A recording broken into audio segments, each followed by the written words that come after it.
Olá, sejam todos muito bem-vindos para mais uma semana mágica aí de autodescobertas, de conexão com o sagrado que existe em nós. E vamos então para o terceiro vídeo desse canal, que eu faço com muito carinho e com muita dedicação para todos vocês. Bom, hoje eu trouxe aqui uma história de sincronicidade. Uma daquelas histórias que a gente percebe que nós sempre temos medo de ficar sozinhos, mas a gente esquece que nós somos um. E todas as vezes que nós percebemos que nós somos um, eu acho assim mágico. Bom, então vamos lá. A história que eu trouxe aqui hoje para vocês é uma história, como eu falei, de sincronicidades. E desde pequenininha, a minha mãe, quando me matriculou numa escola, ela chamava-se Colégio Imaculado Coração de Maria. Um colégio querido que eu tenho assim no meu coração com muita gratidão, né? Então eu passei lá todos os anos até me formar, até fazer o ensino médio, né? Só estudei nesse colégio a vida inteira e já tinha a energia de Mãe Maria ali me amparando e responsável pela minha educação, né? Toda a energia do colégio estava amparada por essa energia feminina, energia de Maria. Pois bem, em 2018, decido então seguir um chamado do meu coração de ir a Portugal. Comecei em Portugal a trabalhar com os idosos, dando aula de teatro. Inclusive, eu comecei a fazer teatro no Brasil, né? Comecei a fazer teatro quando criança, depois eu me formei em artes cênicas e meu primeiro trabalho também foi no Colégio Imaculado Coração de Maria. Então, assim, foi a primeira casa que me recebeu para eu estudar e para eu trabalhar. E quando eu fui a Portugal, eu tive uma entrevista de emprego e nessa entrevista de emprego eu olhei da janela, assim, quando eu estava à espera lá dos diretores, e eu li Imaculado Coração de Maria. Eu falei, não acredito. Eu cruzei o oceano e estou enxergando o mesmo nome, eu vou trabalhar aqui. E foi quando eu senti que ali era o meu caminho, como se fosse um sinalzinho assim para eu ir seguindo, né, esse caminho. E eu fiquei assim muito feliz de perceber que existem mesmo, né? Porque a gente sempre ouve falar, sempre somos criados para rezar, para orar, para rendermos devoção às forças superiores. Mas quando elas se manifestam de forma concreta, é algo assim mágico. Então, depois eu fui conhecer a cidade do meu avô, o pai do meu pai, que também foi lá em Portugal. E era uma cidadezinha lá no alto do monte, lá no Alto Douro, que tinha aquelas vinícolas, né? Bem longe mesmo. E a primeira coisa que eu vejo é a imagem de Maria. Uma cidade tão pequenina que não tinha quase nada, mas tinha a imagem de Maria, uma Nossa Senhora super exuberante, super altiva, né? Naquela cidade tão miudinha. E aquilo também tocou meu coração. E a minha história continua. Volto eu para o Brasil agora, depois de 3 anos e um pouquinho em Portugal, aprendendo o que eu tinha que aprender, né? Porque a gente sempre vai seguindo os sinais e vendo o que a nossa alma veio aqui fazer. Volto eu para o Brasil e estou aqui no meu apartamento, né? Nesse início de novo ciclo, e da minha janela eu vejo uma escola, e nessa escola, o nome da escola é virado para minha casa e tem o nome de Maria. Falei, gente, não é possível, eu preciso fazer um vídeo com essas sincronicidades e com essa energia tão doce que é a energia de Maria, da Mãe Divina, que sem dúvida tá assim, a minha missão aqui tá associada a essa energia, porque olhando todos esses sinais e essas sintonias, né, eu não tenho como negar esse laço. Então, já que eu falei que foi o meu primeiro trabalho, foi no Colégio Coração de Maria como professora de teatro, eu trouxe a linguagem do teatro, a linguagem mais teatral, para falar um pouquinho para vocês sobre o vídeo de hoje.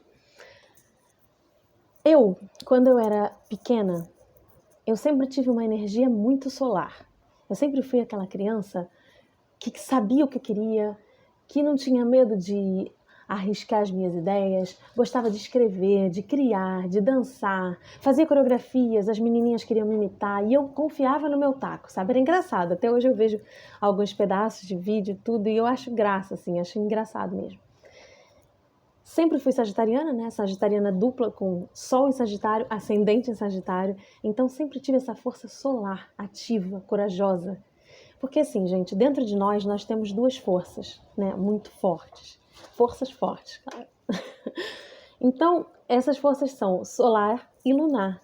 A força solar é a nossa metadezinha do nosso pai, é a nossa metadezinha do espermatozoide que é ativo, que tem o foco, a determinação, que se movimenta, que expande, que vai em busca do que é guerreiro, né? E nós temos a nossa parte feminina, a nossa parte mãe, a nossa parte óvulo, receptiva, generosa, passiva.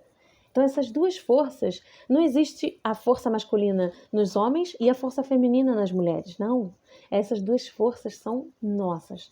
Todos nós somos femininos e masculinos dentro de nós, né? Tanto é que eu estou dando um exemplo. Quando eu era criança, eu era bastante yang, né? Aquele símbolozinho do tal que é o yin e yang. Eu era bastante yang. Ainda sou yang, mas eu era mais com o yang mais expressivo, né? Fazia peça de teatro, tanto é que me formei em artes cênicas, fiz mais de 50 peças, vamos lá, vamos fazer, vamos acontecer, até que cruzo o oceano, para entender também essa beleza da energia feminina, a beleza dessa energia que, no meu ponto de vista, é o que mais falta para o nosso planeta. Porque eu não estou falando aqui que faltam mulheres, eu estou falando que falta conexão com a energia feminina, porque até mesmo as mulheres, as minhas alunas até sabem disso nos cursos e nas mentorias que eu dou, eu falo, nós mulheres estamos muito bélicas, muito guerreiras, muito, né, yang, muito masculinas, né? Vamos trazer a nossa consciência para se conectar ao feminino, vamos trazer a nossa consciência para achar a generosidade dentro da gente, achar a resiliência, a diplomacia, a escuta. E é a respeito dessa escuta que eu quero falar com vocês hoje. Que eu, quando era pequena, como eu estava dizendo, sempre soube ser protagonista da minha história. Isso é positivo, porque é aquela pessoa que assume as responsabilidades para si, não tem medo de encarar as suas escolhas, que escolhe com propriedade, que toma as rédeas, né, da sua própria vida e vai adiante sem medo. Então eu sempre tive essa facilidade de ser protagonista da minha história. Mas, contudo, entretanto, eu precisei viajar para o outro lado do mundo para entender mais algumas partes da minha história. Porque ser protagonista da nossa história é ótimo, mas e ser protagonista da história dos outros? Já parou para pensar nisso? Às vezes, a gente que tem esse amor próprio, essa autoconfiança, que claro que essa autoconfiança não é uma constante, mas é uma tendência a ter propriedade no que nós estamos falando, no que nós estamos fazendo, é o não ter medo da responsabilidade, às vezes faz com que a gente não enxergue as outras pessoas. Por que eu estou falando isso?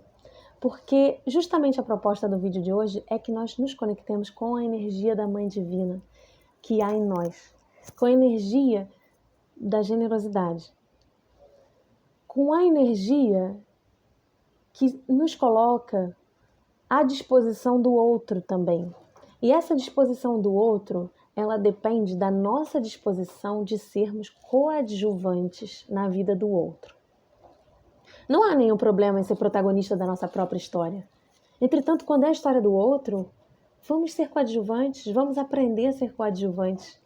E eu falo isso, parece assim, que a pessoa é super metida, que ela vai se meter na vida do outro, vai decidir fazer e acontecer, mas nem sempre é tão declarado assim. Às vezes, até por amor, a gente se torna protagonista da vida do outro. Às vezes, querendo salvar quem nós amamos de uma dor, nós achamos que nós somos mais capazes de lidar com aquela dor do que a própria pessoa. E às vezes queremos levar peso extra nas nossas costas só para que quem a gente ama não carregue os próprios pesos.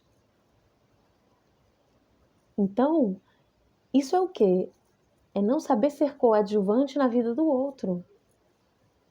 Eu trouxe hoje essa linguagem de um teatro cósmico, vamos dizer assim, que é para a gente prestar atenção, que é importante a gente ser protagonista da nossa história. Porque ainda tem muita gente que é coadjuvante na própria história, que é um outro personagem ainda. São aquelas pessoas que não querem ir para a arena da vida, querem ficar na arquibancada, não querem arriscar, não querem sentir, não é? Ser coadjuvante da própria história também não é uma postura que te traga equilíbrio. Ela vai te trazer frustração. Mas também ser protagonista da história do outro vai te trazer muito cansaço, muito desgaste.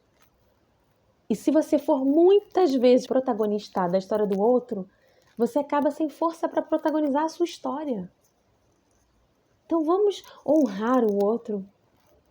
Vamos honrar a força que o outro tem de ser protagonista da história dele. Vamos honrar a nossa história. Mas vamos entrar em contato com essa divina mãe que nós somos dentro de nós, que sabe ouvir, que sabe a hora da escuta, a hora do espaço do outro. Não é só o espaço bom do outro, é o espaço mau também.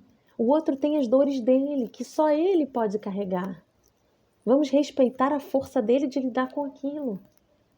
Que a gente vai trazendo, vai jogando nas costas, vai jogando nas costas. Quando a gente vê, a gente é protagonista de quantas histórias? Qual saúde que aguenta essa profusão de protagonista? Não é? Então a proposta do vídeo dessa semana é fazer essa reflexão. Será que eu sou coadjuvante da minha história? Protagonista? Mas será que o meu protagonista invade a história do outro?